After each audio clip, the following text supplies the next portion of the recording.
Selamat datang di Lambe Sundel. Sebelum Anda nikmati tayangan berikut, silakan klik like, subscribe, dan klik notification bell.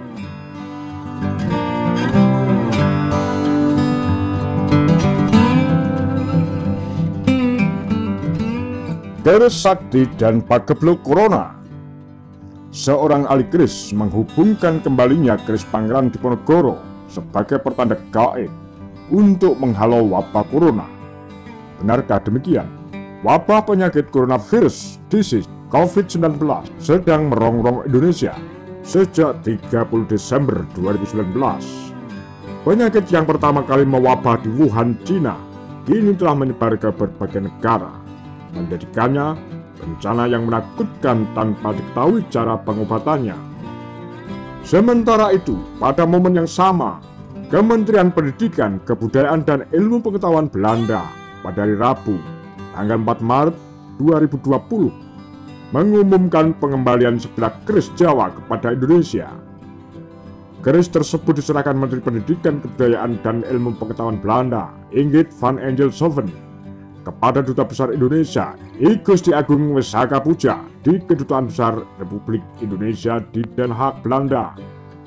Sehari kemudian keris tersebut dibawa ke Indonesia dan kini tersimpan di Museum Nasional Jakarta.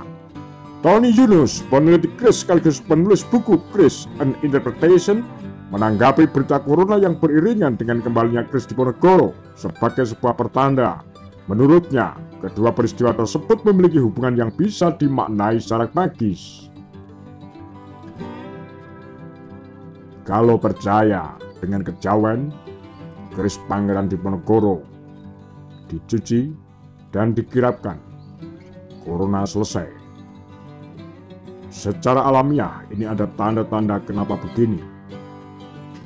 Ada lagi satu keris yang bagus juga, yang didapat dari hasil lelang di luar negeri. Ini tanda-tanda bakal terjadi sesuatu di Indonesia, ujar Tony. Dia berpandangan positif, mungkin corona akan selesai. Dia meramalkan Mei, dugaannya ini akan selesai. Tony Yunus yang menghabiskan masa kecil di Solo pernah menyaksikan kirap pusaka Keraton Solo untuk memadamkan pagebluk atau bencana. Saat itu, Tony yang masih SMP melihat kirap tombak Kanjeng Kiai Gringsing. Sebelum dikirapkan, Kanjeng Kiai Gringsing dipegang anak kecil yang belum disunat di pelataran. Selama doa atau permintaan selesai, baru dikirapkan. Tombak itu buatan di zaman Kediri. Menurutnya, tidak semua keris atau tombak bisa untuk mengusir pagebluk, melainkan hanya keris atau tombak yang berpamor singkir saja yang biasanya digunakan untuk memadamkan pagebluk. Pamor singkir ini memiliki motif lipatan besi pada bilahnya yang membentuk pola garis lurus. Dalam pandangan masyarakat Jawa, ada banyak gangguan yang menyebabkan ketidakseimbangan tata kehidupan. Gangguan itu berwujud bencana alam, wabah penyakit, dan paceklik. Kondisi penderitaan ini harus diakhiri agar terwujud keselamatan dan keberkahan hidup. Oleh sebab itu, dengan pancaran berkah dan parbawab dari pusaka-pusaka yang dikirapkan, diharapkan Tuhan akan memberikan keselamatan hidup dan menjauhkan dari penderitaan hidup. Tulis Ismail Yahya dalam adat-adat Jawa dalam bulan-bulan Islam. Adakah pertentangan? Pusaka dengan kemampuan menangkal bencana bukan hanya dimiliki kaum bangsawan saja, namun ada pula yang dimiliki tokoh masyarakat di desa.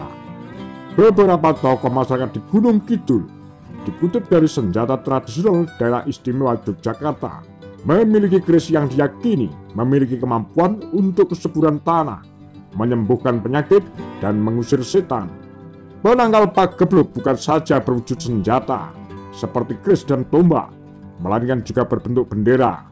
Dalam buku cerita rakyat daerah istimewa Yogyakarta, dituliskan bahwa Keraton Yogyakarta memiliki bendera bernama Kiai Tunggul Wulung, yang biasanya akan dikeluarkan dari keraton untuk dikirap berkeliling benteng keraton guna mengusir pagebluk.